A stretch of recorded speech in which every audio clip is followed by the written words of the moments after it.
Hi guys! So ayun na nga, finally napuntahan na din natin tong bagong-bago at medyo sikat ngayon at dinadayo na ramen house dito sa Oslo.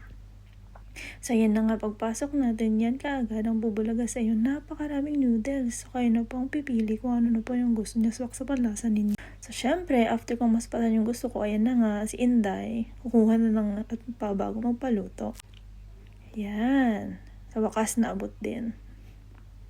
Tapos, ang kanyan, bago ka magbayad, syempre pipili ka muna ng mga toppings na gusto mo, diba? So, ikaw na din mag-a-add dyan, at nandyan na din nakalagay kung magkano yung madadagdag na sa presyo. Medyo yung presyo guys, mahal, pero okay lang din, kasi nga, for the experience, try natin. So, ayan na nga, dumating na, after few minutes, dumating na yung order. Tapos, makikita nyo yung babae na-explain sa akin kung ano yung gagamitin na program doon sa kanilang machine para pagluto ng ating ramen. Guys, pasensya na kayo.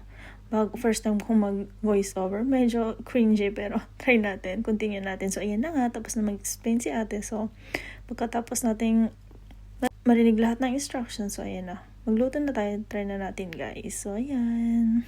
Tuwang-tuwang atin ninyo. Noodles, of course. Medyo wala nang tao dito guys kasi umalis na sila. Come and go kasi yung mga tao. Pero in fairness guys ha, maraming tao dito. So ayan na nga, prepare ko na. Malamang, ayan. Medyo hirap pa ang lola ninyo. So ayan, tapon din tayo ng basura.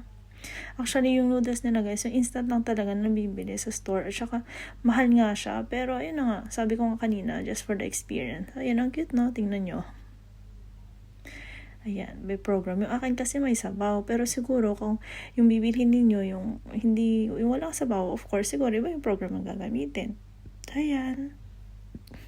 Ante-ante lang tayo. Medyo matagal. Linis-linis. Ayan na. Siyempre yung mga gulay, toppings na in-order ko. Ayan na nga, prepare ko na. Yan. Medyo luto na yung noodles, guys, kasi nga medyo malakas yung apoy. Yan sa program. So, nilagay ko din pa yung dumplings at saka yung squid balls. Di ko na napakita. Yan. Kulo. Tapos, ilagay na din natin yung mga gulay kasi medyo malapit na siyang matapos. Pero, depende naman sa inyo kung gusto nyo silang ilagay kagat at saka yung lutong-luto.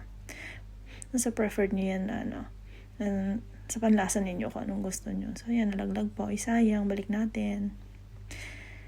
Yan, bean sprouts para may kunting lutong. So, ayan na nga guys. Malapit na siyang maluto. So, ready to eat na. Tara, tikman na natin. Yun lang.